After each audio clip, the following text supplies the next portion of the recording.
चित्रगुप्त, जरा पन्ना पलटो और देखो कि आज किसके प्राण हरने हैं। जी हाँ प्रभु।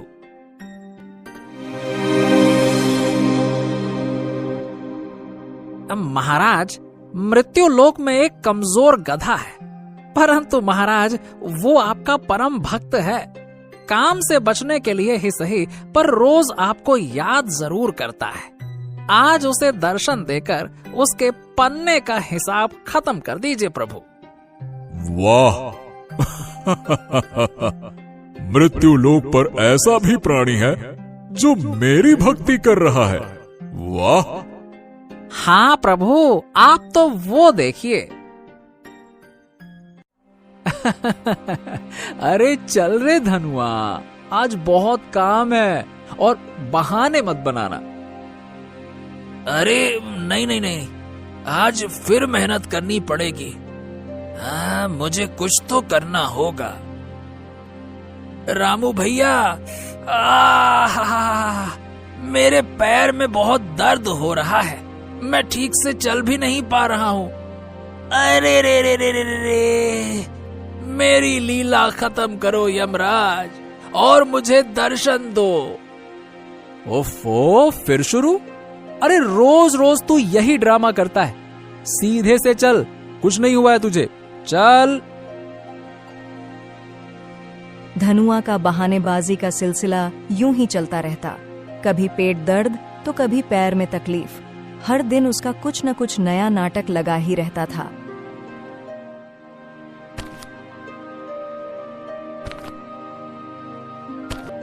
अरे रे रे रे रे रे रे रे, अरे रामू भैया, पेट में बहुत दर्द है, लगता है बहुत ज्यादा काम कर लिया है आज।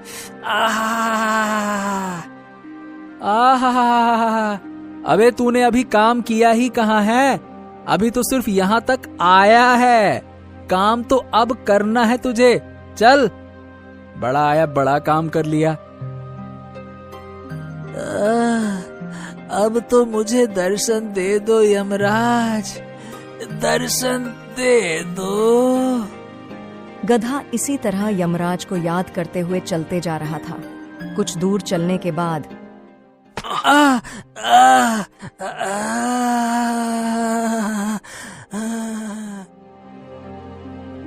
अरे धनुआ, क्या हुआ तुझे? चल उठ। अरे देख, गांव के सब लोग आ गए हैं। चल चल चल, उठ, चल उठ।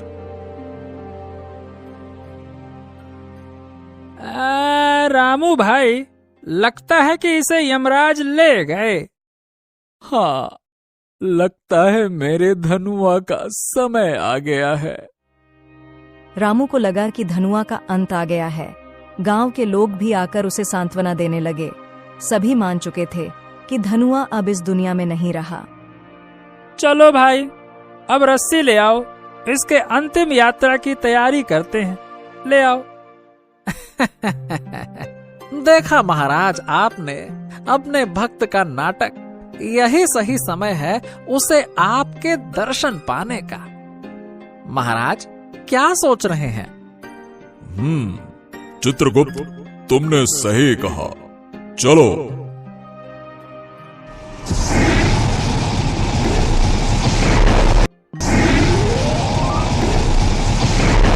यमराज को प्रकट होते देख गांव वाले डर से अपने कदम पीछे कर लेते हैं। तेरी भक्ति से मैं बहुत प्रसन्न हूँ धनुआ। इस तरह रोज रोज मुझे याद करने से तुम्हारी फरियाद पूरी हो गई। आज तुम्हारा समय समाप्त हो गया है। चलो मेरे साथ। अरे रे रे रे रे, ये तो सच में यमराज आ गए। अरे महाराज, इस बात को इतना सीरियसली लेने की जरूरत क्या थी? अरे यमराज जी, आप इतने भयानक लग रहे हैं कि आपको देखकर मेरी जान ही निकल गई। क्या आप थोड़ी देर आराम से बात नहीं कर सकते? यमराज धनुआ की चालाकी को नहीं भांप पाए और थोड़े नरम पड़ गए। हाँ ठीक है धनुआ, तुम मेरे प्रिय भक्त हो। बोलो, क्या कहना चाहते हो? यमराज जी, मैं सोचता हूँ कि आप जैसे महान देवता अब भला गधों की आत्मा लेने क्यों आते हैं? मेरा क्या है, मैं तो साधारण सा गधा हूँ। आपके जैसा कोई इतना महान देवता को मुझ जैसे गधे को ले जाने की क्या जरूरत? गधे की बात सुनकर यमराज सोच में पड़ जाते हैं। तुम्हारी बातों में थोड़ा तो दम है, लेकिन नियमों के अनुसार किसी को छोड़ा नहीं जा सकता। देखिए यमराज जी, अगर आप मुझ जैसे साधारण गधे की आत्मा को लेने आएंगे तो आपका मान घटेगा।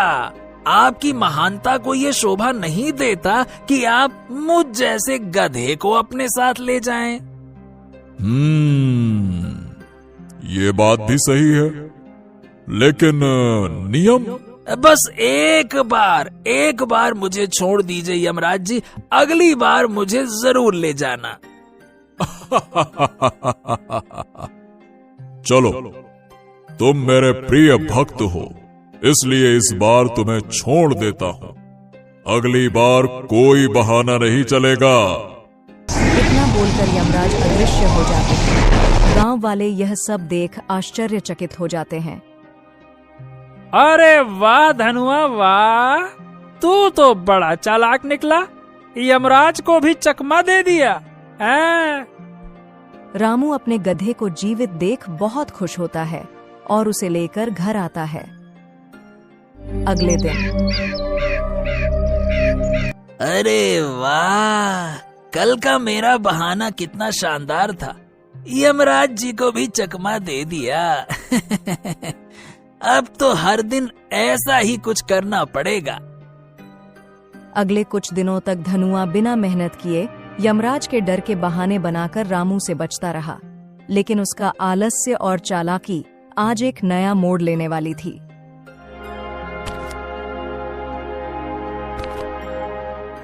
अरे वाह, ये बहानेबाजी का तरीका तो कमाल का है। रामू भैया भी मेरी हर दिन बात मान लेते हैं। ऐसा लगता है कि जैसे मेहनत तो मेरे नसीब में है ही नहीं। वाह वाह वाह वाह वाह। अरे रे रे रे रे रे, ओहो रामू भैया, लगता है कि इस बार सच में आखिरी समय आ गया है। अब तो लगता है कि बस मेरे प्राण निकलने ही वाले हैं। अरे धनुआ, क्या हुआ तुझे? चल उठ। धनुआ, तुम मुझे याद करके मेरा काम बढ़ा रहे हो। हर बार तुम्हारे लिए आना पड़ता है। आज तुम्हें अब मेरे साथ चलना ही होगा। अरे यमराज जी, आप फिर से देखिए, सच में इस बार मैं तैयार था, लेकिन आपकी उपस्थिति देखकर मेरे मन में एक बात उठी है। धनुआ, तुम्हें अब बहाना बनाने का कोई मौका नहीं मिलेगा। चलो ठीक है, बताओ क्या कहना चाहते हो? यमराज जी, आप तो महान हैं, लेकिन एक छोटी सी विनती है।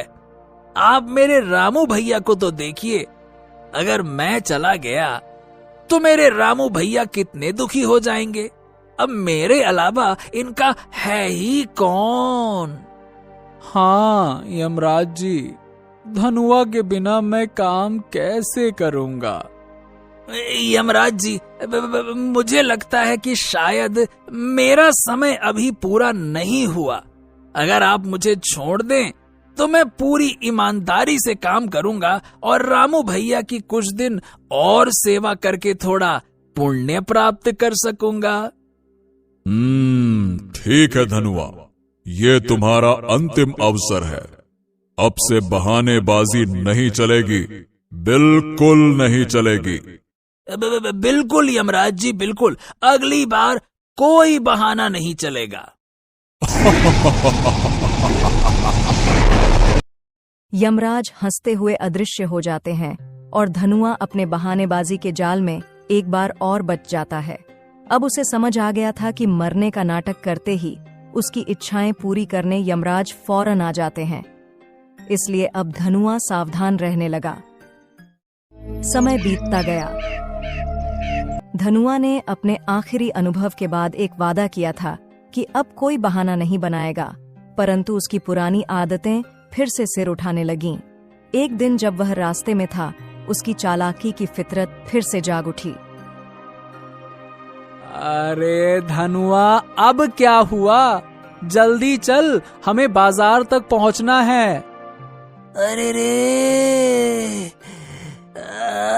रामू भैया, लगता है मेरे पैर में कुछ गड़बड़ है। एकदम से जोर का दर्द उठा। अरे रे रे रे रे रे रे। शायद यमराज जी फिर से मुझ पर नजर रख रहे हैं। ये दर्द हुआ।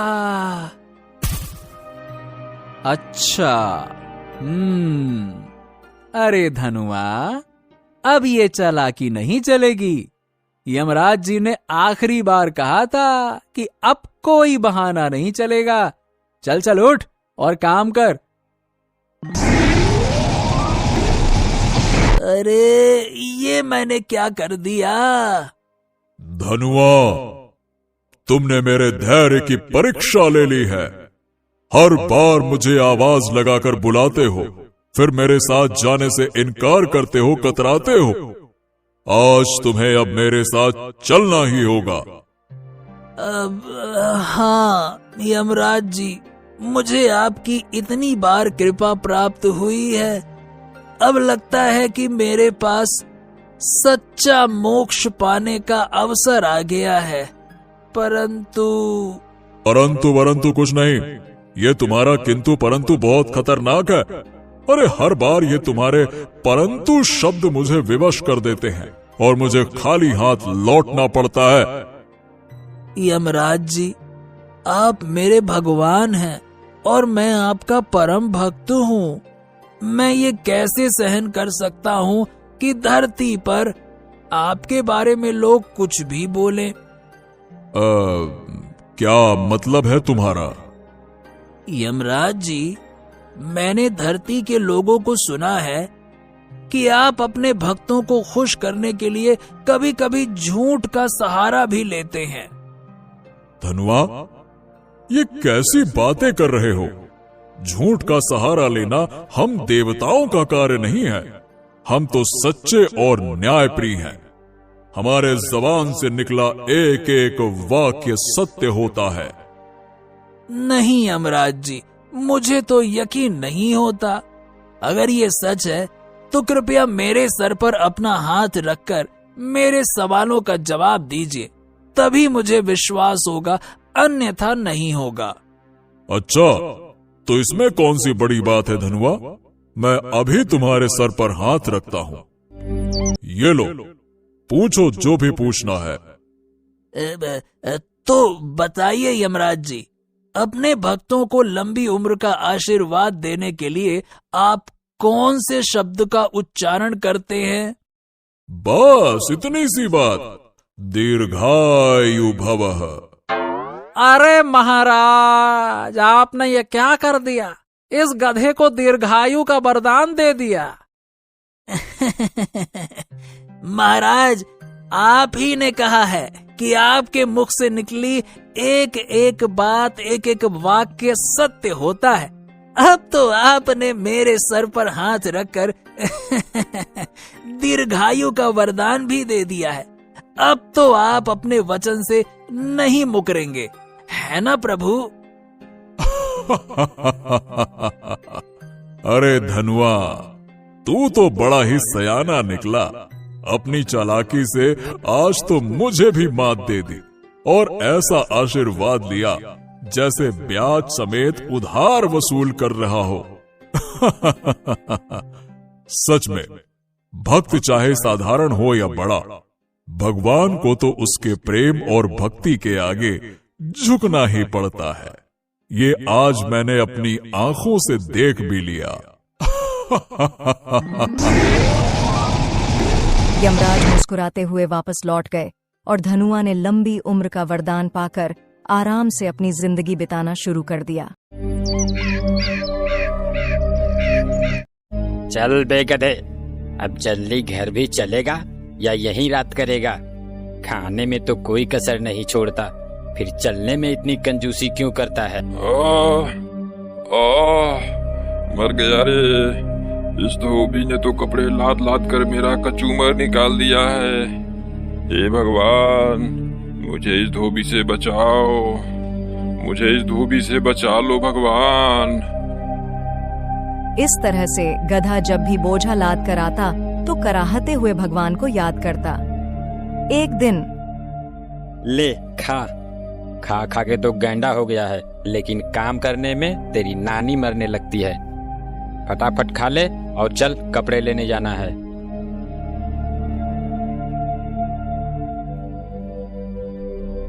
अब चलेगा भी या तेरे लिए डोली मंगाऊं? चल। हे भगवान, मुझे इस धोबी से बचाओ। यह गधा रोज मुझे सच्चे मन से याद करता है। इसकी भक्ति ने मुझे प्रसन्न कर दिया।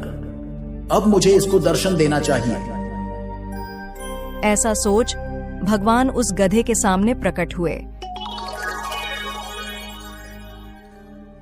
मैं तुमसे बहुत प्रसन्न हूं गधा, कहो क्या बात है? तुम इस तरह से मुझे रोज रोज क्यों ध्यान करते हो? तुम्हारे मन में जो भी कामना है मुझे बताओ, मैं उसे पूरा करने के लिए आया हूं। हाँ, ये कौन आ गया भगवान बनकर? भगवान तो ये हो नहीं सकते, ये जरूर उस धोबी की ही चाल है। ये वही है जो मुझे भगवान बनकर ठगना चाहता है। अरे क्या सोच रहे हो गधे, मांगो क्या मांगते हो? मैं सोच रहा हूँ प्रभु कि मैं आप जैसा नहीं हूँ, गधा हूँ पर मूर्ख नहीं हूँ। मुझे समझ में आती है भगवान में और धोबी में फर्क। मैं उतना बेवकूफ नहीं हूँ। अब मैं तुम्हें कैसे विश्वास दिलाऊं गधे? तब एक बात बताइए भगवान, सब तो मुझे गधा समझते ही हैं, क्या आप भी मुझे गधा ही समझते हैं?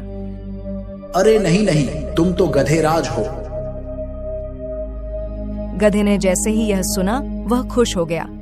फिर गधे ने कहा, भगवान, मुझे अब इस धरती पर रहने की लालसा नहीं है, मुझे भी अपने साथ स्वर्ग ले चलें प्रभु।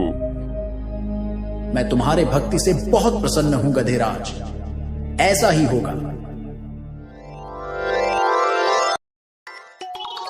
गधा भी भगवान के साथ स्वर्ग चला गया। भगवान, आपने तो मुझे सच के स्वर्ग में ला दिए। अब तो मैं यहाँ खूब मजे से रहूंगा। हाँ गधेराज, अब से तुम यहाँ खूब आराम से रहो। अब गधा वहां खूब मौज से रहने लगा। बागों में हरी हरी घास खाता और दिन भर घूमता रहता। कुछ दिन बीतते हैं। अब गधे को वहां बहुत अकेला सा लगने लगा था। एक दिन भगवान उसका हाल चाल जानने आए। क्यों गधेराज, दिन तो मौज से बीत रहे हैं ना? वह बहुत उदास और मायूस होकर भगवान से कहता है, भगवान, मैं यहाँ बिल्कुल अकेला हूँ। मुझे मेरे साथियों की बहुत याद आ रही है। अगर उन्हें भी आप यहाँ बुला लें तो बहुत अच्छा रहेगा भगवान। जैसी तुम्हारी इच्छा गधेराज, तुम्हारे साथियों को भी बुला लाता हूँ। ऐसा बोल भगवान अंतर्ध्यान हो गए और पृथ्वी से कुछ और गधों को लेकर वहां गए। ये लो गधेराज, मैं तुम्हारे साथियों को भी ला दिया। अब इन सब के साथ तुम्हारा मन भी लगा रहेगा। अब गधा बहुत खुश हुआ। अपने साथी गधे को लेकर बागों में घास खाने चला गया। जब घास खाकर सारे गधे एक साथ जमा होते हैं तो सभी गधों ने गाना गाना शुरू किया।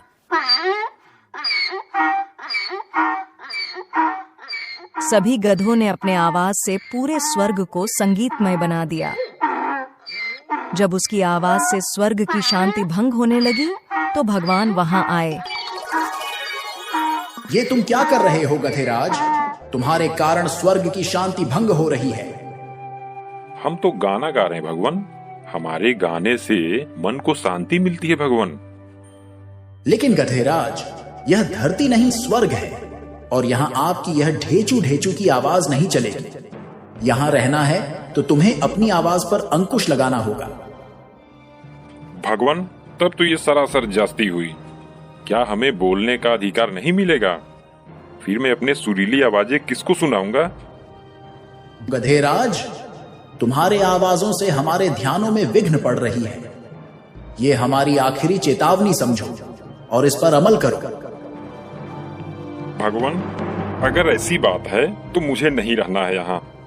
हमें हमारे धरती पर भेज दो। वहाँ हम लोग कम से कम आजादी से बोल तो सकते हैं। जैसी तुम्हारी इच्छा गधेराज। जब तुम्हारी इच्छा धरती पर ही जाने को है तो इसमें मैं क्या कर सकता हूँ? चलो, मैं तुम्हें धरती पर भेज देता हूँ। गधे ने जब धरती पर जाने की बात सुनी तो वह खुशी से झूमने लगा। तभी चल उठ जा गधे, कब से लगातार चिल्लाया जा रहा है, हैं? न जाने दिन में सोया सोया कौन सा सपना देखता रहता है। गधा घबरा कर उठता है। हाँ, क्या मैं ये सब सपने में देख रहा था? अब चल जल्दी से खाना खत्म कर और फिर कपड़ा लेने जाना है। और हाँ, दोबारा सो मत जाना। चलो, सपने में ही सही स्वर्ग के दर्शन तो हो गए, लेकिन मुझे स्वर्ग से अधिक प्यारी यह धरती ही है। अब से मैं इच्छा भर के सबको अपने गाने तो सुना सकता हूँ।